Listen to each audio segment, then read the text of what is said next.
ओम अज्ञानतिमिरान्धस्य ज्ञानञ्जनशलाकया चक्षुरुन्मिलितं येन तस्मै श्रीगुरुवे नमः। श्रीचैतन्यमनोभीष्टं स्थापितं येन भूतले स्वयं रूपकदा मह्यं ददाति स्वपदान्तिकं। वन्देऽहं श्रीगुरु श्रीयुतपदकमलं श्रीगुरून् वैष्णवाचं श्रीरूपं साग्रजातं सगण रघुनाथान्वितं तं सजीवं साद्वैतं सावधूतं परिजनसहितं कृष्णचैतन्यदेवं श्रीराधा कृष्णपादान् सगण ललिता श्रीविशाखान्विताश्च नारायणं नमस्कृत्यं नरं चैव नरोत्तमं देवीं सरस्वतीं व्यासं ततो जयमुदीरयेत्।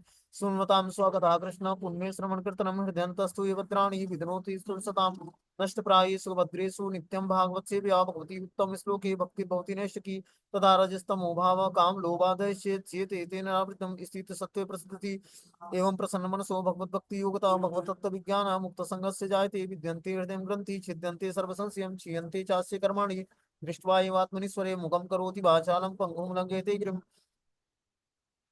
यत्कृपातमहं वन्दे परमानन्दमाधवं प्रह्लाद नारद पराशर पुण्डरीकं व्यासम् अम्बरीश सुसुक सौनक स्मदालभ्यां रुक्मांग अर्जुन वसिष्ठं विभीषणादीनं पुण्यानि नामानि परं भागवत स्मरामि जन्माद्यस्य यतो अन्यतो विज्ञेश्वरात् तेने ब्रह्म हृदय आदि कवये मुह्यन्ति यत् सूर्यो तेजो वारिमृदा यथा विनिमयो यत्रं त्रिसर्गोऽसां ध्वाना स्वेन सदा निरस्तुकं सत्यं परं धीमहि धर्म प्रोजितो कैटप्पो अनत्रो परमो निर्मत्सरणं सतां वेद्यं वास्त्रमत्र वस्तु शिवदम् तापत्रय उन्मूलनम श्रीमद्भागवतम महामुनि कृतम किमुआ परेरीश्वरम संघो रुद्यति पृथ्वी सुतक्षणात् निगम कल्पतरु गलितम फलम सुख मुखाद्रव्युत संयुतम पिबत भागवतम रसमालयम मुहुरको रसिका भूर्गावुक कृष्ण नारायणं वन्दे कृष्णं वन्दे वृक्षप्रियं कृष्णद्वैपायनं वन्दे कृष्णं वन्दे कृष्णसुतं सच्चिदानन्द रूपाय विस्पत्तेतवे तापत्रय विनाशाय श्रीकृष्णाय वयं नमः।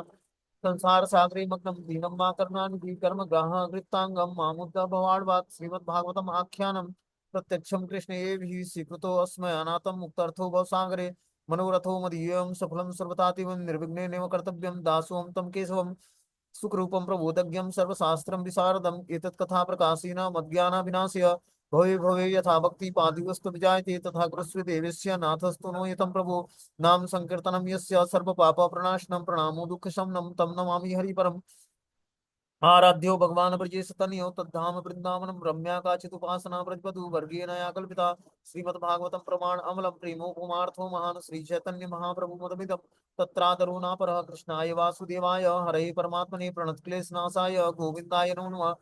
हे कृष्ण करुणा सिंधु दीनबंधु जगतपतये गोपेश गोपिका कांत राधा कांत नमस्तुते तप्त कांचन गौरांगे श्री राधे वृंदावनेश्वरी वृषभानुसुते देवी प्रणमामि हरिप्रिये वाञ्छाकल्पतरुभ्यश्च कृपासिन्धुभ्येव च पतितानां पावनेभ्यो वैष्णवेभ्यो नमो नमः। जय श्री कृष्ण चैतन्य प्रभु नित्यानंद श्री अद्वैत गदाधर श्रीवासादि श्री गौर भक्तवृंद हरे कृष्णा कृष्ण कृष्णा हरे हरे हरे राम राम राम हरे हरे।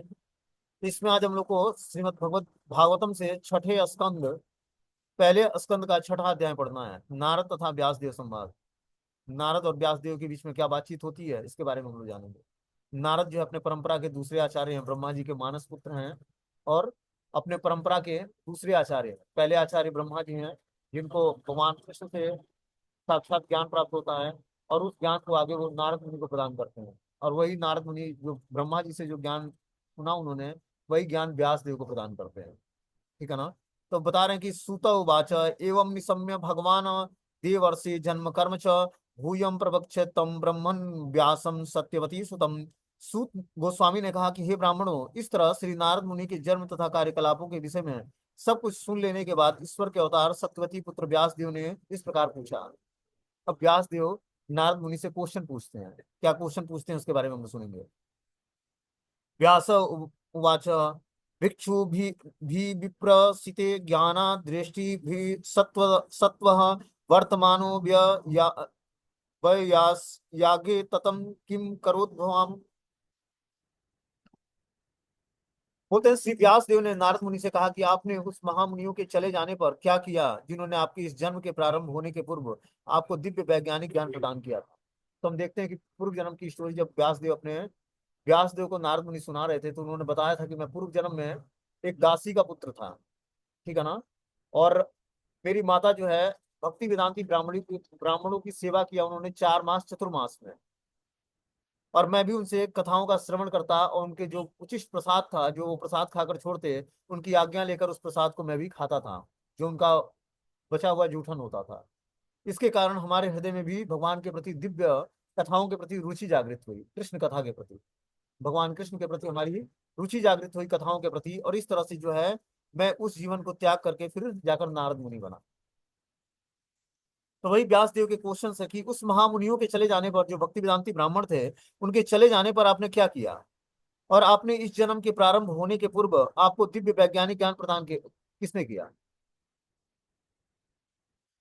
आगे बता रहे हैं कि हे ब्रह्मा के पुत्र, आपने दीक्षा लेने के बाद किस प्रकार जीवन बिताया, और यथा समय अपने पुराने शरीर को त्याग कर आपने यह कैसे यह नारद मुनि का शरीर धारण किया। हे महामुनि, समय आने पर काल हर वस्तु को संहार कर देती है, अतः यह कैसे संभव हुआ कि इस विषय जो ब्रह्मा के इस दिन में पूर्व घटित हो चुका है, अब भी आपकी स्मृति में काल द्वारा प्रभावित जैसा का तैसा बना हुआ है, कि पूर्व जन्म की बातें आपको कैसे इस जीवन में याद है। आदमी तो तीसरे दिन का बात भूल जाता है, जो कि मतलब कल क्या हुआ या परसों क्या हुआ वो बातें आदमी को भूल जाती हैं। और नारद मुनि अपने पूर्व जन्म की स्टोरी ब्रह्मा जी व्यास जी को बता रहा है। ये कैसे संभव हो सका, व्यास जी का क्वेश्चन है, ये कैसे संभव हो सका कि आपको अपने पूर्व जीवन की सारी स्टोरी याद है। बोलते हैं जिस प्रकार भौतिक शरीर के विनाश होने के बाद आत्मा नष्ट नहीं होती है, उसी प्रकार आध्यात्मिक चेतना भी नष्ट नहीं होती। एक बार आध्यात्मिक चेतना जागृत हो जाएगी। देखो, चेतना भी दो प्रकार की है, एक है भौतिक चेतना और दूसरा है आध्यात्मिक चेतना। जो भौतिक चेतना, जो बार बार जब हम भगवान की भक्ति में लगाते हैं और भगवान की भक्ति करते हैं, तो उससे हमें आध्यात्मिक चेतना प्राप्त होता है। आध्यात्मिक चेतना मतलब पवित्र कॉन्सियसनेस, जिससे हम भगवान का चिंतन कर सकते। तो नारद मुनि को आध्यात्मिक चेतना प्राप्त हुई थी। नारद मुनि ने पूर्व कल्प में जब उन्हें यह शरीर प्राप्त था, तभी यह आध्यात्मिक चेतना विकसित कर ली थी। पूर्व जीवन जीवन में ही इन्होंने आध्यात्मिक चेतना को विकसित कर लिया था। भौतिक शरीर की चेतना का अर्थ है भौतिक शरीर के माध्यम द्वारा अभिव्यक्त की गई आध्यात्मिक चेतना। यह चेतना निकृष्ट, विनाशशील तथा विकृत होती है। जो भौतिक चेतना होती है वो निकृष्ट होती है, विनाशशील होती है और विकृत होती है। लेकिन आध्यात्मिक स्तर पर अति मानस की परा चेतना आत्मा के समान ही श्रेष्ठ होती है और कभी विनष्ट नहीं होती। और जो व्यक्ति आध्यात्मिक स्तर पर अति मानस परा चेतना को जागृत कर लेता है, तो वो कभी विनाश नहीं होता है। उसकी मृत्यु भी हो जाएगी तो अगले जीवन में जो फिर से मनुष्य जीवन धारण करेगा, तो चेतना उसकी जागृत रहेगी, जो पिछले जीवन में उसकी आध्यात्मिक चेतना जागृत रहेगी। आध्यात्मिक चेतना का विनाश नहीं होता है कभी। या आध्यात्मिक जो भक्ति आप एक्टिविटी करोगे, उसका कभी विनाश नहीं होगा। वो जीवन हमारा हो सकता है कि वो जीवन समाप्त हो जाए और हम नए जीवन में चले जाएं, नए शरीर को धारण कर लें, लेकिन आध्यात्मिक चेतना का हरासमेंट नहीं होता है। जबकि भौतिक चेतना, मान लो कि इस जीवन में आपने बहुत अच्छी पढ़ाई की है, ठीक है ना, आईएसपीसीएस की तैयारी करके आईएसपीसीएस बन गए, लेकिन अगले जीवन में फिर से पहली क्लास से पढ़नी पड़ेगी। भौतिक चीजों का हरासमेंट हो जाता है जीवन के क्षय होने के बाद, लेकिन आध्यात्मिक चीजों का क्षय नहीं होता है। वही यहाँ पर बता रहे हैं कि एक बार आध्यात्मिक स्तर पर अति मानवीय की परा चेतना आत्मा के समान ही श्रेष्ठ होती है और कभी विनष्ट नहीं होती। एक बार जब वो परा चेतना जागृत हो जाए आध्यात्मिक स्तर पर, जो अति मानस है, तो फिर वो कभी विनष्ट नहीं होगी। जैसे हम देखते हैं भरत महाराज जी का। भरत महाराज शुरुआत के दिनों में क्या किया उन्होंने, कि अपना सारा राजपाट त्याग करके, और जो है गंडकी नदी के तट पर जो है शालिग्राम गांव में वो भगवान के नाम का जप करते थे, ठीक है ना। और उनको अपने सारे राज्यपाट को, अपने परिवार का त्याग करके और उस स्थान पर गए थे और वहां पर भगवान की भक्ति करते थे। लेकिन हिरण से आसक्त हो जाते हैं, और हिरण से आसक्ति होने के कारण जब वो मृत्यु को प्राप्त करते हैं, तो हिरण का जन्म मिलता है उनको। और हिरण के जन्म में उनको याद रहता है अपने पूर्व जीवन की स्टोरी, कि मैंने सब परिवार त्याग करके और मैं गंडकी नदी के पास रहता था शालिग्राम गांव में, लेकिन पूर्व जीवन में मैं एक हिरण से आसक्त हो गया, हिरण के बच्चे से, इसलिए मुझे ये हिरण का शरीर मिला है। तो वो कालंजर पर्वत पर हिरण का शरीर मिला था, ठीक है ना, वहां से बहुत ही दूरी है वहां से। और वहां से फिर वो आते हैं उसी शालिग्राम गांव में जहाँ साधु संत रहते थे, उन्हीं की कुटिया के पास वो हिरण का शरीर धारण करके घूमते और सूखे पत्ते खाकर अपना जीवन यापन करते। और फिर हिरण का शरीर छोड़ा, तो फिर जाकर जो है उनको जड़ भरत का शरीर मिला। और भरत महाराज फिर से जो है जड़ भरत के शरीर में आए, ब्राह्मण परिवार में, और फिर भगवान की भक्ति करके भगवान के धाम चले गए। तो पूर्व जीवन की चेतना हिरण शरीर में भी जागृत रही, क्योंकि उस जीवन में उन्होंने भगवान की भक्ति करके आध्यात्मिक चेतना को जागृत कर लिया था। एक बार आध्यात्मिक चेतना जागृत हो जाएगी तो हमें सब कुछ स्मरण रहेगा, पूर्व जीवन की स्टोरी भी, क्योंकि हृदय में बैठे परमात्मा सब कुछ रिवील करा देंगे। आगे बताने की नारद उवाच भिक्षु भी विप्र वसिते ज्ञान विज्ञान द्वेष्ट भीम्रमं वर्तमानो वयस्याग्ये तत् एतद कारसम। श्री नारद ने कहा, जिस महर्षियों ने मुझे आध्यात्म का व्यवहारिक ज्ञान प्रदान किया था, वे अन्य स्थानों को चले गए और मुझे इस प्रकार से अपना जीवन बिताना पड़ा। कि जिन्होंने हमें आध्यात्मिक ज्ञान प्रदान किया था, जिन महर्षियों ने, भक्ति वेदांती ब्राह्मणों ने, वो तो अन्य स्थानों पर चले गए, लेकिन मुझे इस प्रकार ही अपना जीवन बिताना पड़ा। जिस प्रकार उन्होंने आदेश दिया था हमें, उसी प्रकार हमारा जीवन ढलता गया धीरे धीरे। बोलते हैं, पूर्व जन्म में जब नारद मुनि को महर्षियों ने कृपा पूर्वक आध्यात्मिक ज्ञान प्रदान किया था, तो उनके जीवन में प्रत्यक्ष परिवर्तन आया था। जब एक शुद्ध भक्त के मुख से हम कथाओं का श्रवण करते हैं तो हमारा जीवन बदल जाता है। ये कृष्ण कथा क्या करती है, हमारे समस्त पापों को विनष्ट कर देती है और मंगलकारी जीवन प्रदान करती है। श्रीमद् भागवतम की कथा क्या करता है, व्यक्ति को उसके समस्त पाप कर्मों को धो डालता है, समस्त आसक्तियों को खत्म कर देता है और फिर एक नया जीवन प्रदान करता है। ये पुण्य श्रवण कीर्तनम, श्रीमद् भागवतम की कथा हमें क्या करता है, महान पुण्य हमारे जीवन में वो करता है, जनरेट करता है। सुन बात को, इसलिए बोला जाता है कि जीवन के अंत में कम से कम एक बार श्रीमद् भागवतम की कथा सुन लो और गौ गौ का दान कर लो, बहुत बड़ा उपकारी कार्य हो। तो श्रीमद् भागवतम की कथा सुनने मात्र से बहुत ही अखंड सौभाग्य व्यक्ति का खुलता है, समस्त पाप राशि नष्ट हो जाती है और जीवन में मंगलकारी घटनाएं शुरू होती हैं। वही बता रहे हैं कि पूर्व जन्म में जब नारद जी को महर्षियों ने कृपा पूर्वक आध्यात्मिक ज्ञान प्रदान किया, तो उनके जीवन में प्रत्यक्ष परिवर्तन आया। और यद्यपि वो तब वो 5 वर्ष के बालक थे, प्रमाणिक गुरु से दीक्षा प्राप्त करने के बाद दिखाई देने वाला यह महत्वपूर्ण लक्षण था। भक्तों की वास्तविक संगत से जीवन में आध्यात्मिक अनुभूति के लिए तेजी से परिवर्तन आता है। नारद मुनि के पूर्व जीवन में जब कैसे घटा, इसका एक एक करके इस अध्याय में वर्णन हुआ है कि नारद मुनि के जीवन में कैसे बदलाव आया उस भक्ति वेदांती ब्राह्मणों के 4 महीने के एसोसिएशन से। उसका हम लोग क्रमिक रूप से हम लोग उनकी कथाओं का श्रवण करेंगे। बोलते हैं कि एक आत्मजा में जननी योसी मूढ़ान चकिंग करी मैया मज्जे अन्य गतो चक्रे स्नेहानुबंधनम। मैं अपनी माता का इकलौता पुत्र था, वह केवल भोली भाली स्त्री थी, अपितु दासी भी थी। मतलब बोला है नारद मुनि कि मैं अपने माता का इकलौता पुत्र था और मेरे पिता नहीं थे। वो मेरी माता जो थी भोली भाली स्त्री थी और दासी थी।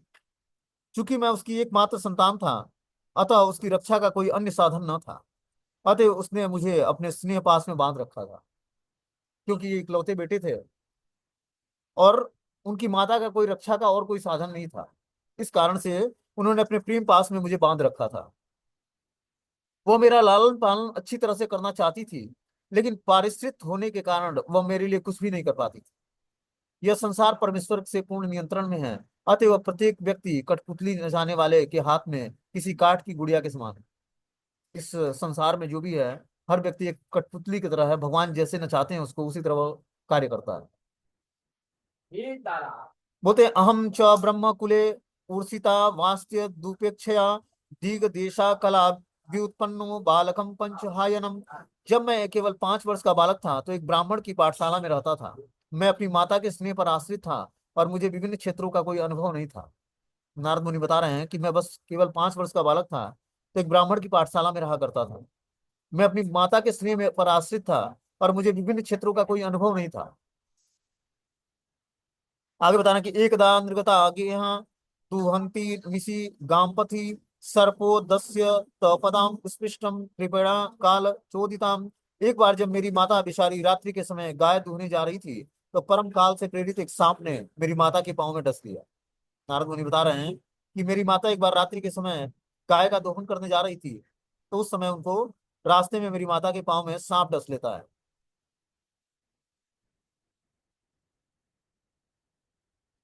बोल रहे हैं, एक सत्यनिष्ठ आत्मा को ईश्वर के पास खींच लाने की यही विधि है।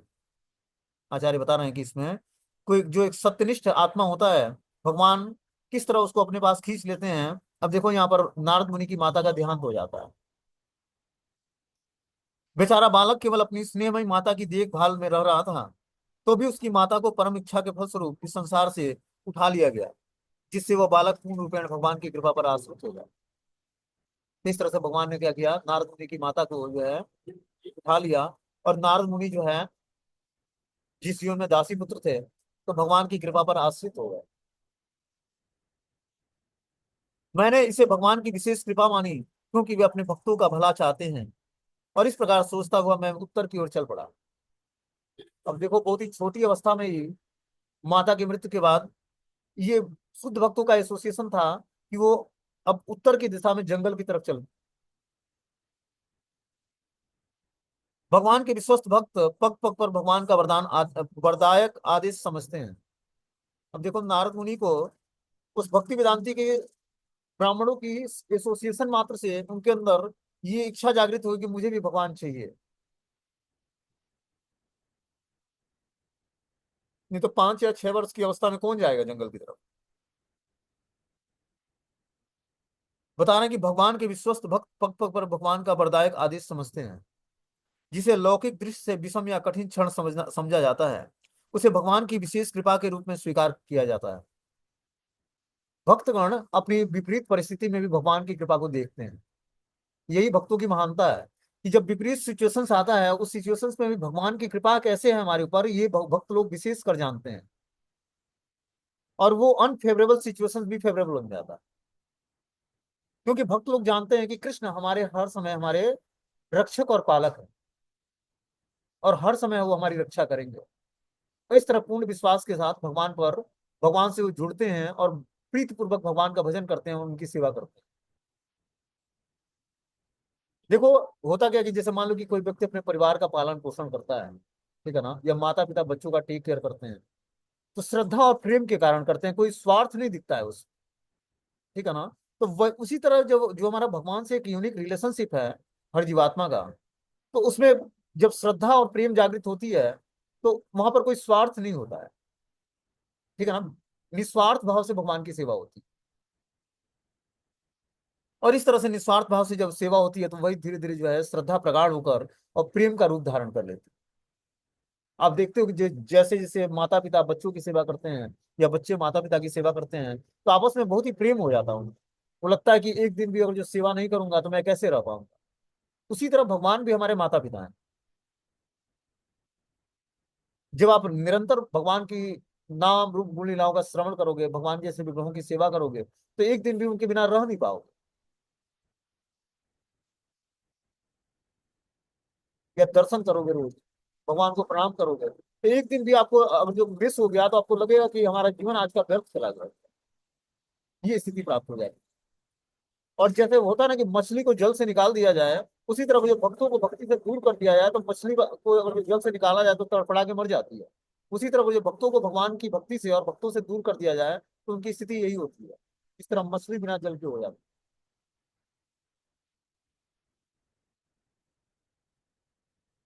बता रहे हैं कि लौकिक समृद्धि का एक प्रकार का भौतिक ज्वर है, किंतु भगवान के अनुग्रह से इस ज्वर का तापमान धीरे धीरे गिरता जाता है, और पर आध्यात्मिक स्वास्थ्य लाभ होता है। सांसारिक लोग इसका गलत अर्थ लगाते हैं। जब व्यक्ति को भगवान की विशेष कृपा प्राप्त होती है और उनकी कृपा को स्वीकार कर लेता है, तो लौकिक समृद्धि धीरे धीरे कम होने लगती है, और पारलौकिक समृद्धि मिलती है। आध्यात्मिक स्वास्थ्य लाभ करता है, और सांसारिक लोग इसका गलत अर्थ निकालते हैं।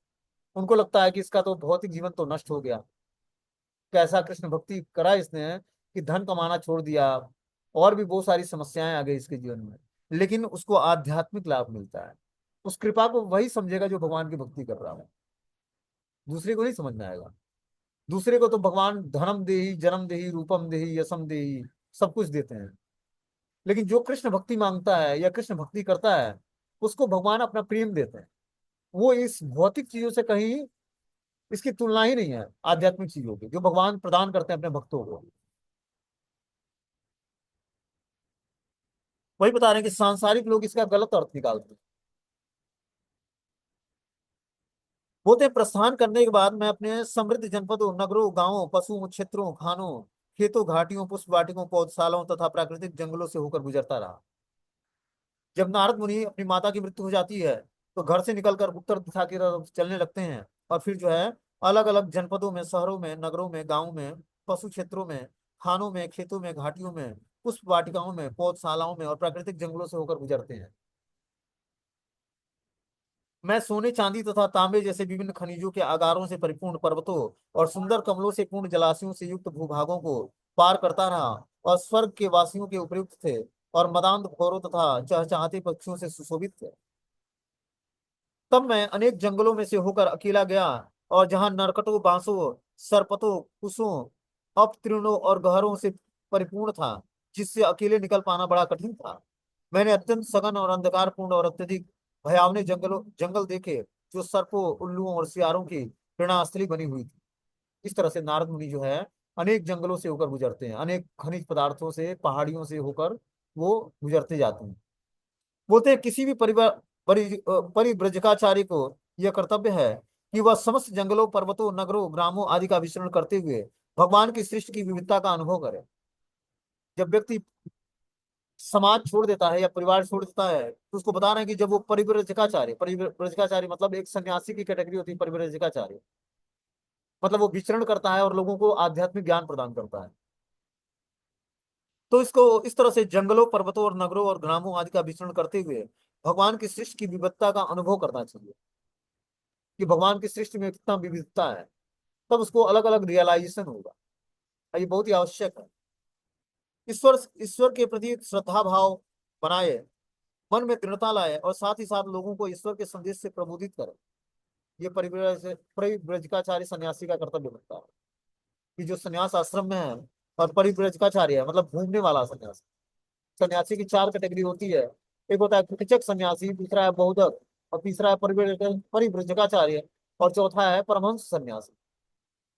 तो परिव्रजकाचार्य सन्यासी क्या करता है, अलग अलग जंगलों शहरों में घूमता है और लोगों को आध्यात्मिक ज्ञान प्रदान करके उनको भगवान की भक्ति से जोड़ता है। तो ऐसे परिव्रजकाचार्य सन्यासी को अकेले ही अलग अलग गांवों में नगरों में जंगलों में घूमते हुए विविधता का अनुभव करना चाहिए। सृष्टि को जो भगवान के द्वारा सृष्टि बनाई गई है उसमें अलग अलग चीजों को देखना चाहिए, जिससे उसको अलग अलग अनुभूतियां होंगी, तभी तो ज्ञान प्रदान करेगा।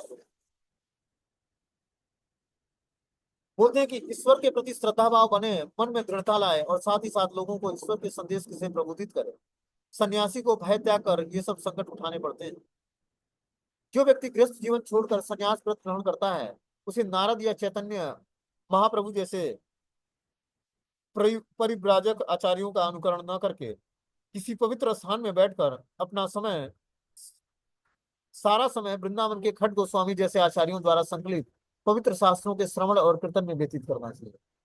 देखो यहाँ पर क्या बता रहे हैं कि जो व्यक्ति गृहस्थ जीवन त्याग करके संन्यास ग्रहण करता है उसको किसी पवित्र स्थान में बैठ करके, खासकर वृंदावन जगह पर जो खट गोस्वामी थे आचार्य, उनके द्वारा संकलित पवित्र शास्त्रों का श्रवण और कीर्तन में अपने को अपने जीवन को व्यतीत करना चाहिए। और जो व्यक्ति नैष्ठिक ब्रह्मचारी से संन्यास लेता है जैसे नारद मुनि थे या चैतन्य महाप्रभु थे, वैसे आचार्यों को परिव्राजकाचार्य करके का अनुकरण करना चाहिए। उनको अलग अलग जगहों पर घूम करके और भक्ति का प्रचार करना चाहिए।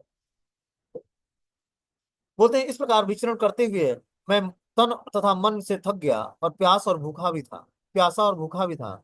अतः मैंने एक सरोवर में स्नान किया और जल भी पिया। जल स्पर्श से मेरा थकान दूर हो गया। बोलते हैं कि परिव्राजकाचार्य को प्यास और भूख जैसे शरीर की आवश्यकताओं को गृहस्थों के द्वार पर भिक्षाटन करके नहीं अपितु प्रकृति के उपहारों से पूरा करना चाहिए। अतः परिव्राजक गृहस्थ के घर भिक्षाटन के लिए नहीं अपितु उसे आध्यात्मिक आलोक प्रदान करने के लिए जाता है। जो परिव्राजकाचार्य सन्यासी होता है वो गृहस्थों के घर जाता है क्या करने, उसको उनको आध्यात्मिक ज्ञान प्रदान करने के लिए, न कि उनसे भिक्षा लेने के लिए।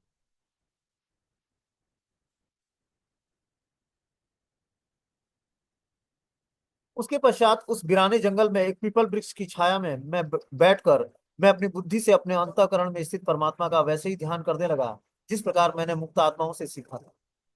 बोलते हैं कि अब मुझे थकावट हो गई। मैं सरोवर से जल पिया, उसके बाद एक वीराने जंगल में एक पीपल के वृक्ष की छाया में बैठ गया और जिस तरह मैं अपने मुक्त आत्माओं उस वेदांती ब्राह्मणों से हमने सीखा था उस तरह से अंतःकरण में स्थित परमात्मा का हमने ध्यान करना शुरू किया। तात्पर्य में लिखते हैं कि मनुष्य को अपनी निजी सनक के अनुसार ध्यान नहीं करना चाहिए। जैसे कितने लोग बैठते हैं और ध्यान लगाने लगते हैं। ध्यान किसका लगाओगे? ध्यान लगाने के लिए आपको भगवान के नाम रूप गुण लीलाओं का श्रवण करना पड़ेगा, तभी भगवान का ध्यान हो पाएगा। जैसे बहुत सी संस्थाएं हैं वो ध्यान योग का प्रैक्टिस कराती है। आप ध्यान करिए, ध्यान से आपका शरीर स्वस्थ होगा, मन बुद्धि स्वस्थ होगा, चेतना स्वस्थ होगी। लेकिन ध्यान आदमी करेगा किसका? ये भी तो सब्जेक्ट होता है ना कि ध्यान किसका करे। जो व्यक्ति भगवान के साकार रूप को मानता है वही तो साकार रूप का ध्यान करेगा। अब जो भगवान के साकार रूप का ध्यान मानता ही नहीं है, वो निराकार का ध्यान करेगा कि भगवान एक ज्योति की तरह है, तो ज्योति का ध्यान करता है, जो भगवान के शरीर से निकला हुआ तेज होता है। बोलते हैं उसे प्रमाणिक गुरु के पारदर्शी माध्यम से, शास्त्रों के प्रमाण से तथा प्रत्येक हृदय में वास करने वाले परमात्मा के चिंतन में प्रशिक्षित अपने बुद्धि से के सही प्रयोग से भली बात जानना चाहिए। यह चेतना उन भक्तों में भली बात विकसित होती है जो अपने गुरु के आदेशों के अनुसार भगवान की प्रेममयी सेवा करते हैं। तो पहले हमें ध्यान करने से पहले गुरु के, प्रमाणिक गुरु के आदेश का पालन करना पड़ेगा, शास्त्रों के प्रमाण से और अपने हृदय में वास करने वाले परमात्मा के चिंतन में प्रशिक्षित अपनी बुद्धि का सही सही उपयोग करना पड़ेगा। बोल रहे हैं यह चेतना उन भक्तों के में भली भांति विकसित होती है जो अपने गुरु के आदेश के अनुसार भगवान की प्रेममयी सेवा करते हैं। तो हमें ध्यान योग करने से पहले पहले गुरु के आदेश के अनुसार भगवान की प्रेममयी सेवा में जुड़ना पड़ेगा, तभी हमें भगवान का चिंतन हो पाएगा, भगवान का ध्यान हो पाएगा। भक्त लोग भी भगवान का ध्यान करते हैं, भगवान के चरण कमलों का ध्यान करते हैं, भगवान के शरीर के प्रत्येक अंग का ध्यान करते हैं, मुखार बिंद का, चेस्ट का, भगवान के उदर का, भगवान के जांघों का, भगवान के कमर का, भगवान के तलवों का। तो इस तरह से भक्त लोग भी ध्यान करते हैं। लेकिन ध्यान की का सब्जेक्ट होना चाहिए कुछ, वो प्रमाणिक गुरु की जब हम शरण ग्रहण करते हैं और उनके अनुसार जब हम भक्ति करने का प्रयास करते हैं, तब जाकर हम जो है समुचित आलोक प्राप्त करते हैं, और इस प्रकार से वे ध्यान करने बैठ गए। तो बता रहे हैं कि वो प्रमाणिक गुरु से जो सीखा था उन्होंने, भक्ति वेदांती ब्राह्मणों से, उसी ज्ञान को जो सीखा था उसी को सीख कर उन्होंने ध्यान करने के लिए बैठ जाते हैं। जो ही मैं अपने मन को दिव्य प्रेम में लगाकर भगवान के चरण कमलों का ध्यान करने लगा, मेरे नेत्रों से आंसू बहने लगे और भगवान श्री कृष्ण बिना विलंब किए मेरे हृदय कमल में प्रकट हो गए। ये देखो ध्यान का ये मेथड है कि जब हम ध्यान करेंगे तो भगवान के श्री चरणों का ध्यान करने मात्र से भगवान कृष्ण हृदय में प्रकट हो जाएंगे। ये कैसे होगा? गुरु कृपा से हुआ, बता रहा हूँ हमारा कि इस भक्ति वेदांती ब्राह्मणों ने जो हमें आशीर्वाद दिया था और जो उन्होंने तरीका सिखाया था ध्यान का, उस तरीके से मैंने ध्यान करना शुरू किया, और उनकी कृपा से हमारे हृदय में भगवान के चरण कमल प्रकट हुए और धीरे धीरे भगवान श्री कृष्ण बिना विलंब की हृदय में प्रकट हो गए। बोलते हैं यहाँ पर भाव शब्द अत्यंत महत्वपूर्ण है। यह भाव अवस्था तब प्राप्त होती है जब भगवान की दिव्य प्रेम उत्पन्न होता है। भाव और प्रेम, भाव जब हमारा पवित्र हो जाता है, श्रद्धा प्रगाढ़ होते होते भाव का रूप ले लेती है, और भाव ही आगे जाकर प्रगाढ़ होकर दिव्य प्रेम में बदल जाता है, भगवान के से हमें प्रेम हो जाता है। प्रारंभिक अवस्था श्रद्धा अथवा भगवान के प्रति चाह कहलाती है। इस चाह को बढ़ाने के लिए मनुष्य को शुद्ध भक्तों की संगति करना आवश्यक है, और जब हमें भगवान के प्रति चाह उत्पन्न करनी है तो हमें दिव्य शुद्ध भक्तों का संग करना पड़ेगा, जिनके हृदय में पहले से चाहत है भगवान के प्रति। तभी हमारे हृदय में भी भगवान के प्रति चाहत उत्पन्न होगी। एसोसिएशन कैसे कर सकते हैं? एसोसिएशन, उनसे हम कथा का श्रवण कर सकते हैं, उनसे हम बातचीत कर सकते हैं, उनके साथ बैठ के नाम जप कर सकते हैं, उनके साथ प्रसाद ग्रहण कर सकते हैं। इस तरह जो उनके हृदय में भगवान की भक्ति है वो अपने हृदय में भी जागृत होगी एसोसिएशन मात्र से। जिस तरह व्यक्ति गलत व्यक्ति का एसोसिएशन करके उसके सारे अवगुणों को एडॉप्ट कर लेता है, उसी तरह जब व्यक्ति जो है भगवान के शुद्ध भक्तों का संग करता है तो सारे उसके शुभ गुण जो हैं, जो अच्छे गुण हैं, वो उस भक्त में भी आ जाते हैं। होते हैं जब भगवान के लिए दिव्य प्रेम होता है, प्रारंभिक अवस्था में श्रद्धा अथवा भगवान के प्रति चाह कहलाती है। इस चाह को बढ़ाने के लिए मनुष्य को शुद्ध भक्तों की संगति करना जरूरी है। तीसरी अवस्था में भक्ति के विधि विधानों का अभ्यास करना होता है, इससे सारी शंकाएं दूर हो जाती हैं और भक्ति पथ में अवरोध उत्पन्न करने वाले सारी व्यक्तिगत त्रुटियां हट जाती हैं। जब सारी आशंकाएं तथा व्यक्तिगत त्रुटियां दूर हो जाती हैं तो दिव्य तत्व में आदर्श श्रद्धा होती है और उसके प्रति रुचि अधिक अनुपात में बढ़ती जाती है। इस अवस्था से आकर्षण उत्पन्न होता है और इसके बाद भाव की अवस्था प्राप्त होती है और भगवान के प्रति अटल प्रेम की पूर्व अवस्था प्राप्त हो जाती है। ये सारी अवस्थाएं दिव्य प्रेम के विकास की विभिन्न अवस्थाएं कहलाती हैं।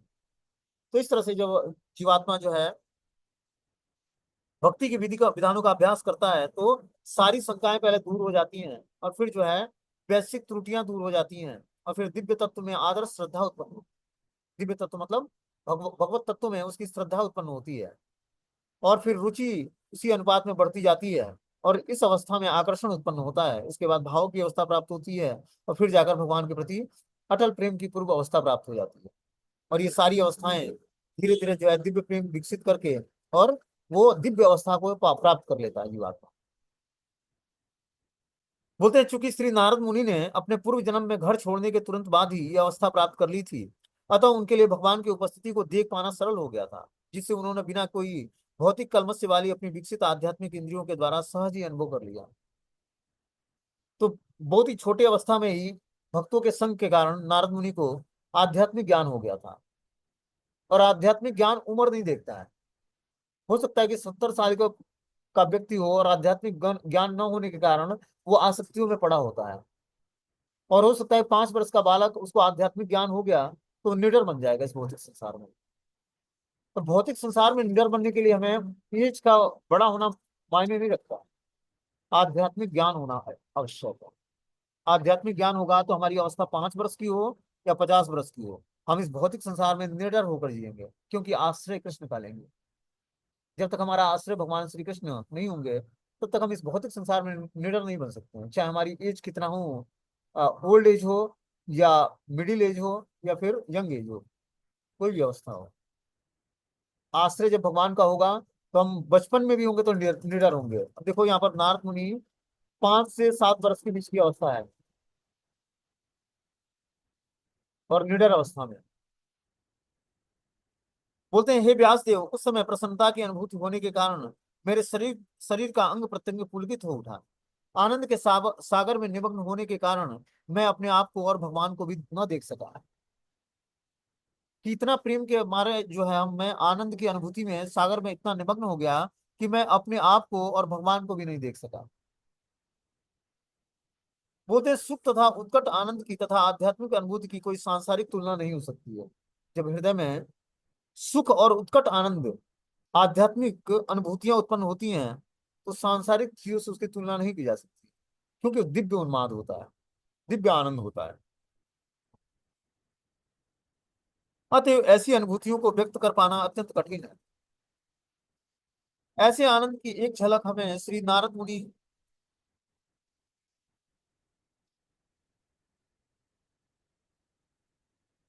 के शब्दों में मिल सकती है। शरीर अथवा इंद्रियों के प्रत्येक अंग का अपना एक विशेष कार्य होता है। भगवान का दर्शन करने पर सारी इंद्रियां भगवान की सेवा करने के लिए जागृत हो उठती हैं, क्योंकि मुक्त अवस्था में इंद्रियां भगवान की सेवा करने में सक्षम होती हैं। इस प्रकार से दिव्य आनंद की अवस्था में ऐसा हो सकता है कि इंद्रियां भगवान की सेवा के लिए पृथक रूप से उत्कंठित हो गई हों। ऐसा होने पर नारद मुनि अपने आप को तथा भगवान को एक साथ देखने में हो गए। नारद मुनि भगवान से एकाकार हो गए और इस तरह से वो अपने आप को भूल गए। जब वो ध्यान किया दिव्य ध्यान, तो उनके ध्यान में भगवान के चरण कमल और भगवान के शरीर का प्रत्येक अंग साक्षात देखने लगा नारद मुनि, क्योंकि उनको उनको प्रमाणिक आचार्यों से आशीर्वाद प्राप्त था। इस कारण से जो है उनको जब ध्यान करने बैठे वो, तो भगवान का ध्यान किया और भगवान का दर्शन हुआ ध्यान में। बोलते हैं इस प्रकार सारी इंद्रियां भगवान की सेवा करने के लिए जागृत होती। जब उन्होंने भगवान का ध्यान किया तो सारी इंद्रियों में स्फूर्णा जागृत हुई कि अब हमें भगवान की दिव्य सेवा करनी है। इस प्रकार दिव्य आनंद की अवस्था में ऐसा हो गया कि इंद्रियां भगवान की सेवा के लिए पृथक रूप से उत्कंठित हो गए। सारी इंद्रियां भगवान की सेवा के लिए उत्कंठित हो गई, और ऐसा होने से नारद मुनि अपने आप को तथा भगवान को एक साथ देखने में खो गए। वो अपने को और भगवान को साक्षात देखने लगे। बोलते हैं रूपम भगवतो यत्तम मना कांतम सुचापहम अपश्यनम सह सोतस्थे वैकल्याभ्याद्रुमन इवह। भगवान का दिव्य रूप जैसा कि वह है, मन की इच्छा को पूरा करता है और समस्त मानसिक संतापों को तुरंत दूर करने वाला है। अतः उस रूप को खो जाने पर मैं व्याकुल होकर उठ खड़ा हुआ, जैसा कोई प्राय अपने अभिष्ट के खो जाने पर होता है। बोलते हैं भगवान का उस ध्यान में मैंने एक झलक देखा, उसके बाद वो स्वरूप हमारे नेत्रों से गायब हो गया, और मैं उस स्वरूप को देखकर व्याकुल हो गया जो स्वरूप हमने ध्यान में देखा था। बोलते हैं नारद मुनि ने अनुभव किया कि भगवान रूप विहीन नहीं है, लेकिन उनका रूप हमारे भौतिक अनुभव के सभी रूपों से सर्वथा भिन्न है। हम जीवन भर इस भौतिक जगत में विभिन्न रूप देखते रहते हैं, लेकिन उनमें से किसी एक में भी न तो मन की तुष्टि होती है और न उनमें से एक भी हमारे मन में की अशांति को दूर कर पाते हैं। हम इस भौतिक संसार में बहुत सारे रूप देखते हैं, लेकिन कोई भी रूप जो है हमें सेटिस्फेक्शन प्रदान नहीं करता है और न ही मन की अशांति को दूर करता है। भगवान की दिव्य रूप की यही विशेषता है, जिसने उस रूप को एक बार भी देख लिया वो अन्य किसी वस्तु को से तुष्ट नहीं होगा। भगवान का जो स्वरूप है उसको कोई व्यक्ति एक बार देख लेता है तो फिर अब उसको कुछ इस संसार में कोई और दूसरा स्वरूप अच्छा लगेगा नहीं। भगवान रूप विहीन हैं या निराकार हैं, इसका यही अर्थ होता है कि उनका कोई भौतिक रूप नहीं होता है। वे किसी भौतिक व्यक्तित्व के समान नहीं होते हैं। आध्यात्मिक जीव के रूप में भगवान की उस दिव्य रूप से संबंधित होने के कारण हम सभी जन्म जन्मांतर भगवान के उसी रूप को खोजते रहते हैं और भौतिक तुष्ट के अन्य किसी रूप से संतुष्ट नहीं हो पाते हैं। नारद मुनि को इसकी झलक मिली थी, लेकिन उसे दोबारा न देखकर वे विकल हो गए और ढूंढने के लिए सहसा उठ खड़े हुए। हम जन्म जन्मांतर जिसकी खोज करते हैं वह नारद मुनि को मिल गया था, अतः उनका अदृश्य होना निश्चित ही उनके लिए आघातक पहुंचाने वाला था। तो नारद मुनि को जब वो ध्यान करने बैठे तो भगवान की एक झलक दिखी और फिर जो है वो झलक गायब हो गई और इस तरह से नारद मुनि परेशान हो जाते। मैंने भगवान के उस दिव्य रूप को पुनः देखना चाहा, लेकिन अपने हृदय में एकाग्र होकर उस रूप का दर्शन करने के सारे प्रयासों के बावजूद भी मैं उसे फिर से न देख पाया। इस प्रकार असंतुष्ट होने पर मैं अत्यधिक संतप्त हो उठा। इस तरह बता रहे हैं कि मैं अधिक संतप्त हो गया और असंतुष्ट हो गया क्योंकि भगवान की एक झलक मिली मुझे और फिर भगवान हमारे नेत्रों से गायब हो गए। इस प्रकार मैं भगवान को खोजने के लिए व्याकुल हो गया। ठीक है ना। अब आगे नारद मुनि क्या करते हैं इसके बारे में हम लोग अगले क्लास में सुनेंगे कि नारद मुनि अब एकांत स्थान में जाकर और भगवान को सुख दूर करने के लिए अत्यंत गंभीर और सुखद वाणी में भगवान का गुणगान करते हैं। इसके बारे में हम लोग कल सुनेंगे। ठीक है, हरे कृष्ण। तो